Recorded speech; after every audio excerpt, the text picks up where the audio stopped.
Hi, everyone, and welcome to episode 20, I believe it is, of Holistic Movement with me. And maybe you hear that bamboo creaking. I'll probably cut it out. But anyway, I love that sound. And I thought we'd start with a continuation of activating the big toe.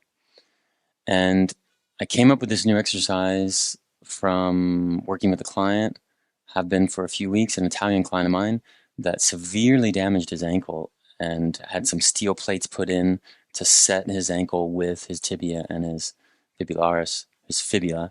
And luckily, he had them taken out. And so now I'm helping him rehabilitate the foot and helping teach him how to activate that big toe so he can have strength in his inner arch. And so just came up with this. So how about we get into it? I'm going to turn this way, and with my other camera, you won't be able to see fully me, all of me. Why not all of me? But this one, I'll show you the full extension. So walking, how do we utilize the big toe and especially push off with that big toe when we walk? So we're going to bring our left foot behind us like this, and I'll show you from this angle. Okay, so you can see it. And we're going to push off. What we're going to do is pretend that we're pushing off the final stage of walking. And all we're going to do is lift this big toe up. And then watch, I'm going to drop the heel down, but I'm going to drop it eccentrically, meaning I'm keeping my butt and my quads tight, and I'm letting my heel come down to the count of 3. Right before it touches, I don't touch. I don't let the heel touch the floor. Stay down statically for 1, and then come up to the count of 2. But the whole time, I'm only using that big toe. The other toes are there, kind of like a Hawaiian boat. The side, those long tails where they get them in a row and they have that side rudder, I guess you'd call it. That's the only purpose of the toes, the other toes. But I'm coming up, and then I'm coming down to the count of 3, staying statically for 1, coming up to the count of 2. But let's come up to the count of 3 as well. We could do that, okay? I'm going to turn, show you this angle, show you this foot, okay? Hopefully that's a closer view. So I come down to the count of 3, stay statically for 1, come up to the count of 3 again. And then if you want to initiate that toe off, you can. And I'll show you from this side. It's kind of like a dog after it takes a shit or a piss, and it sweeps and the whole body extends. So we could just add that. Let me back up again. We're going to come down to the count of 3, stop statically for 1, come up to the count of 3, and then push off and extend, kind of like Titanic and how I'm flying. One of the most ridiculous movies ever made. Come down to the count of 3, stay for 1, come up to the count of 3, push off with that big toe, and you see how I sweep? So I'm connecting that big toe all the way up to my jaw. This is this is activating the superficial front arm line in anatomy trains terminology. Let me show you from behind this angle. Let me come a little bit more forward. Okay, so I'm also going to make sure that when I push off, my foot does not come into external rotation. I come down to the count of 3, stay statically for 1, come up to the count of 3, push off, extend the body. Okay, let's stop for a second. What do you notice with your eyes closed? For me, speaking for myself, I feel like it's only my big toe helping me stand. So, proprioceptively, you're telling the brain, hey, the big toe, it's on, like Donkey Kong.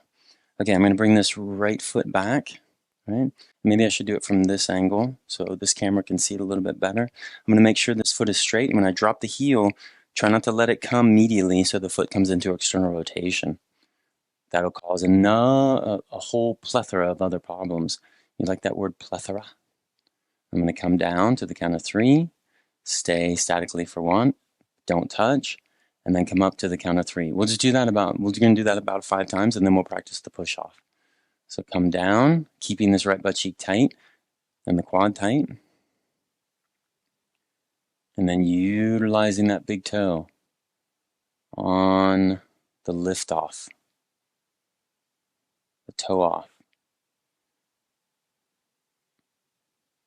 Now, when you walk normally, don't tighten the butt or the quads.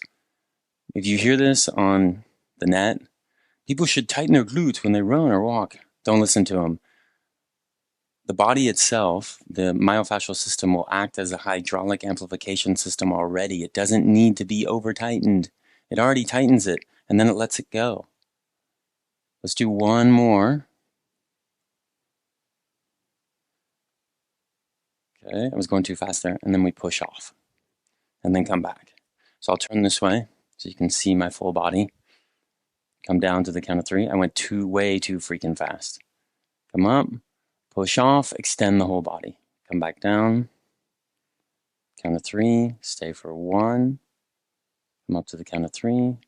Push off, try to extend this leg. When you push off, try not to bend that knee. They've shown in research that if you bend the knee when you sweep with that big toe, you lose 50% of energy when you walk. 50%.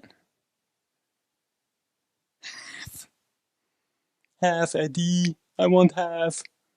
Umfufu wants half from Eddie. Name that movie. I'll give you a smiley face. Let's do one more. Yes. Okay, let's line our backs. Let's rest here. Let's feel the sensations in our big toes. And just rest here.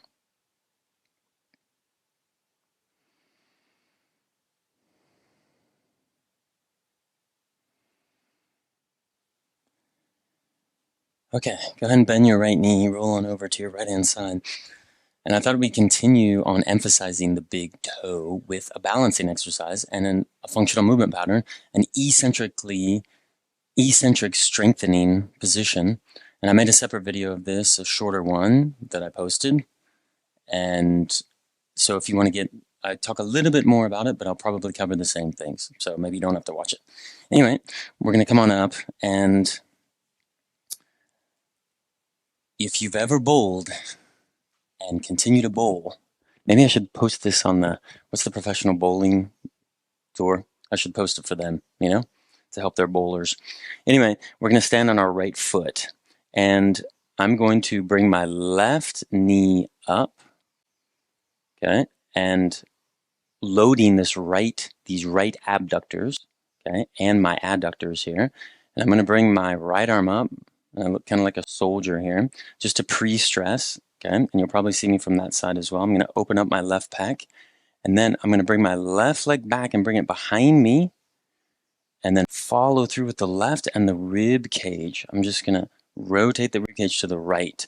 So I feel the obliques turn on and the lats, and then I follow through with that left, and then I come back up. Bring that right arm up, and I was stressing my face, so I'm relaxing my face. I'm opening my left pecs, I'm rotating my rib cage to the left, and then I'm sweeping through with the right, and I'm coming through with the left. And I'm really utilizing that big toe to balance here. Also, I'm turning on the adductor magnus, one of those hamstrings, even though it's an inner thigh muscle. Again, I'm following through, and if you fall, you fall. It's all good. You're actually teaching your nervous system how to balance, and your brain and your big toe, how to make that connection. I'm not letting this back foot touch. It grazed the floor. Did you like how I said grazed? I'm following through with that left. And I can feel those glutes, the glute med and the minimus, and the deep lateral rotators. Those are the piriformis, all those others, the gemellis. Turn on. Yep.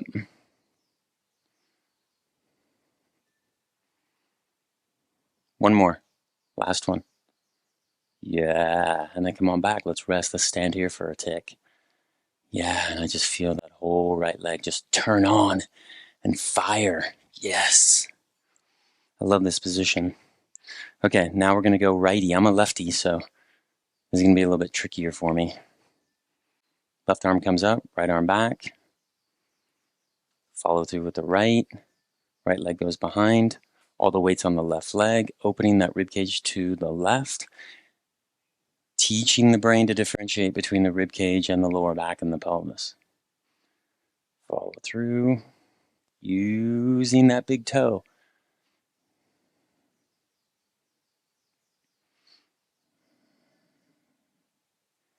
If you want to time your breath, inhale up,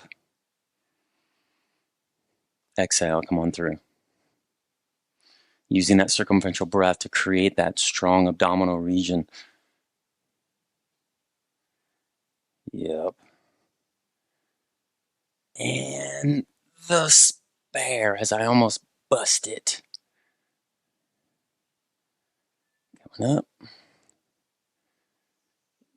Gutter ball, because I suck at bowling. But it's all about looking good, isn't it? One more. Relaxing that face. I just tensed my face and my jaw for the follow through. Yeah. Let's line our backs. Let's rest here.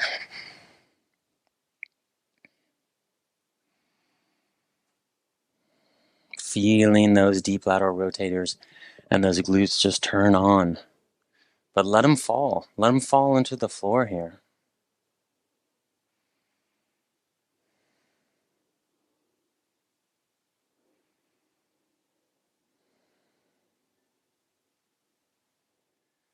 Okay, let's bend our right knees.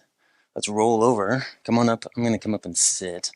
And we're going to move into the diaphragm, the main diaphragm of our body. There are more than a few diaphragms within our body.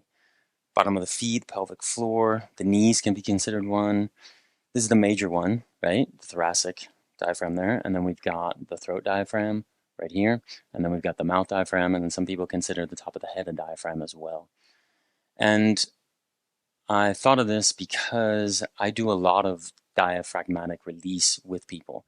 One, people don't breathe properly and they have difficulty breathing. And so I get in there and release the diaphragm to help them breathe better, but also to take away adhesions from the liver, the stomach, also from the lower back. Because when the diaphragm's so freaking tight, it can actually pull on the back because it attaches all the way around to the back. I'll post something up there so you can kind of see the diaphragm in itself, okay? So remember, it's kind of like an umbrella, right? When we inhale, it comes up. When we exhale, it comes down. But if it's impeded, meaning if it's stuck to your rib cage or to your liver or your stomach, then it can't ascend, right? And it also has problems descending as well sometimes. So I thought we'd get in there and I'd teach you a manual release. I'm going to take my shirt off, not to show off my amazing guns, even though they're very small. I'm going to, so you can see it a little bit better. And maybe that camera's a little bit easier, but I'm going to use these fingertips like that. And have we done a diaphragm release before? I'm not sure. If we have, sorry, I'm being repetitive, but repetition is the key to learning. So anyway, I'm going to cup my hands like this. And I'm going to start right here near the xiphoid process, okay? And I'm going to cup under, and you may feel a shortness of breath. It's because you're impinging your diaphragm. And I just relaxed my shoulders there. And I'm going to lean forward as I'm kind of gripping like that, okay? That action. And I'm just going to hold it. I'm going to breathe into it. Then, watch, I'm going to hold that. Inhale, and then come up. And then exhale. And then inhale down like that. Exhale, come up. Now, if you feel wonky or weird and you feel like something's going wrong, this is painful, stop. And then come in. And then if you want to come in on that inhale and bring the fingers up a little bit higher, and then release. Yeah. I'm going to sit like this, actually. Okay. Now, that was just near the xiphoid here. We're going to go out a little bit laterally, and this is above your liver and your stomach. I'm going to do the same thing. I'm going to relax my shoulders. I'm going to lean forward. And my breath will release it more than anything. So I'm going to try to relax my belly here. Inhale. Exhale, come up. Inhale. And then I just exhaled because it's really difficult to breathe here. And I inhaled again and then exhaled. Let's go one more. Inhale down. And then exhale there. Inhale up.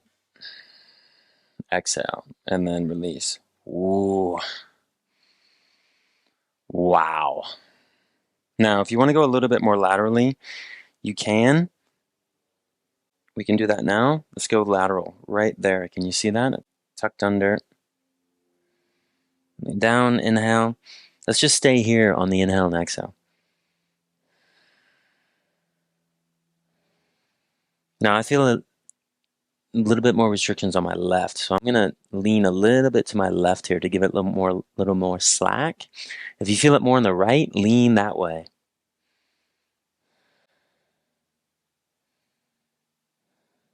And then I'm going to come on up and just release. Yeah. Let's lie on our backs. Let's rest here and then breathe into that diaphragm.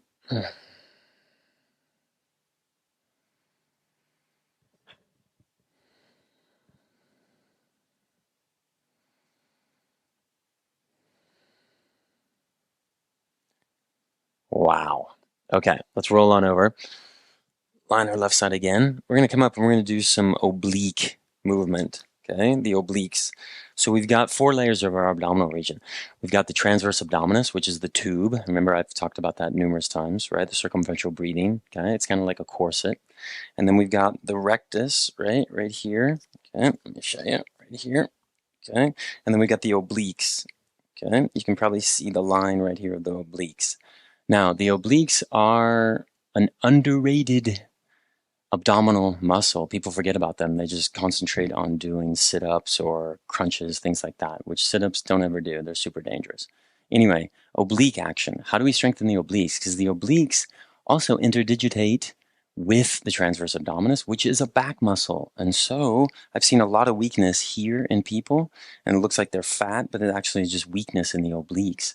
And so we're going to do a really challenging position.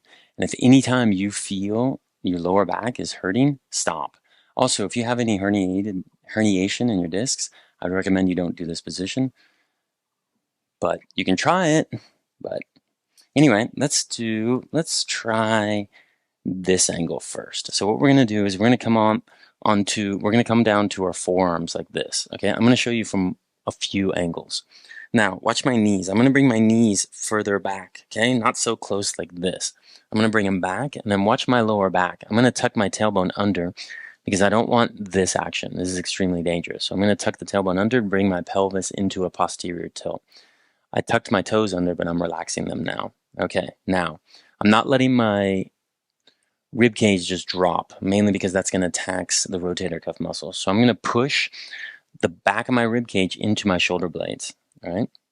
And then I'm going to do a rainbow action, meaning I'm going to draw a rainbow with my abdominal region. So my knees don't move and my feet don't move. And I'm going to let the right side, I'm going to actively bring the right side of my abdominal region down, try to touch it if I can. If I can't, that's okay. And then I'm going to go to the left. So let me show you from this angle so you can see. Yep, I'm kicking the wall there. So I'm dropping. I'm trying to let the head drop too. Keep the head in a neutral position. And I'm pushing the rib cage into my shoulder blades, the anterior surface of my shoulder blades. So you can see me kind of drawing that rainbow, going really slow. And so I'm inhaling here. And then I'm exhaling on the way up. That way I'm circumferentially bringing the transverse abdominis, the rectus, and the obliques together in a stable tube to protect my lower back. Okay, let me show you from this angle. Knees are back, tailbone tucked under. I'm tightening the glutes as well, and I'm drawing that rainbow. Let's do one more.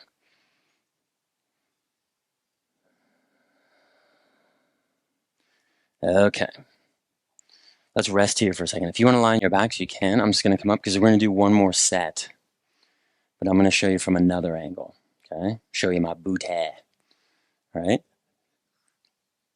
So, if you want to come on up, I'll show you from this side so you can see the rainbow being drawn. Drawed, I just said drawed, drawn. Now, also one thing I didn't point out was we want the elbows below the shoulders. Okay? So, I'm going to tuck my tailbone under. Maybe my elbows a little bit closer to me. Okay? I'm going to tighten my quads and my glutes, and then I'm going to draw that rainbow. Now on the exhale, I'm coming back. So inhale, exhale. Inhale, exhale. Remember, try not to let that rib cage drop. We want the rib cage, the lats to turn on the pecs. So think about the pecs and the lats working synergistically. Remember, synergy. Anytime, any opportunity you have the opportunity to use the word synergy, please use it. Let's do one more.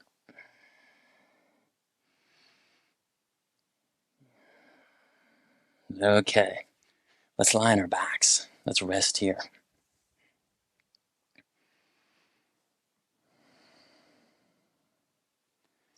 You feel those obliques turn on? I do.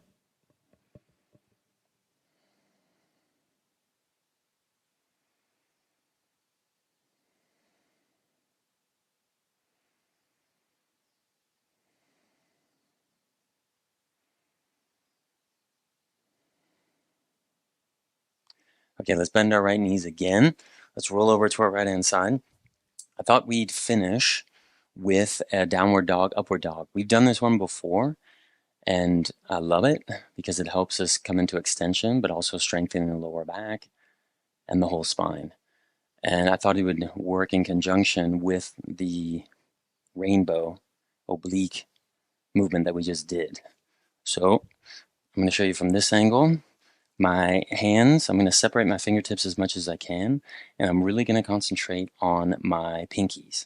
I'm going to bring my feet back, and I can start with my knees bent. You can too if you want, okay? And remember, the alternate position for this is, if you're having too difficult of a time doing it, is you're on your lower legs, and you just come down like this, and then come up, engage that abdominal region, and come up into extension.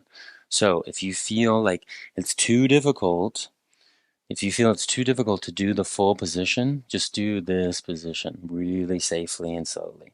Okay?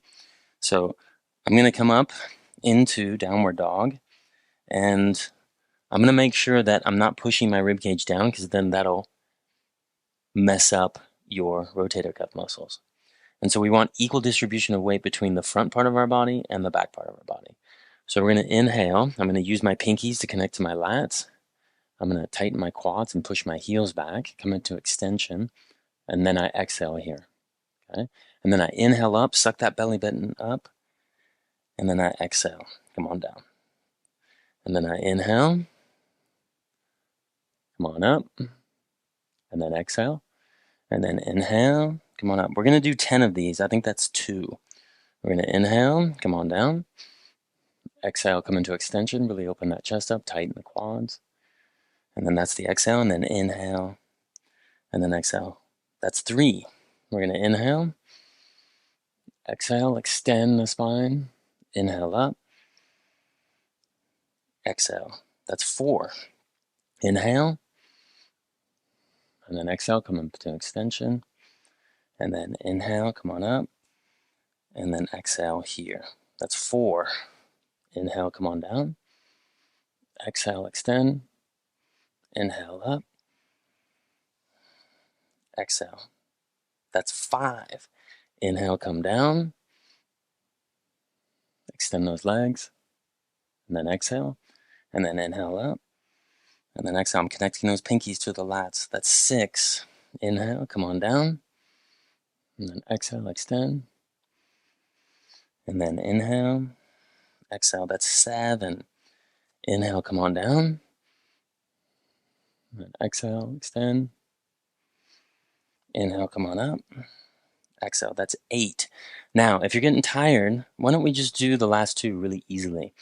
Okay, so drop the knees down.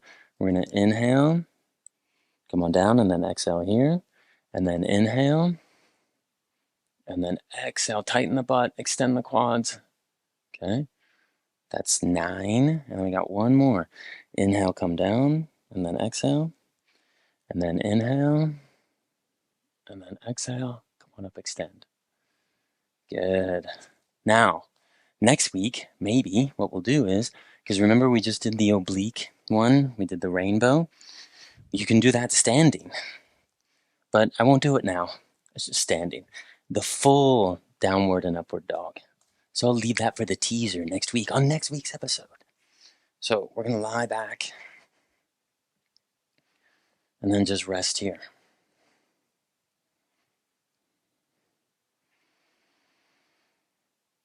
And then just let the body fall.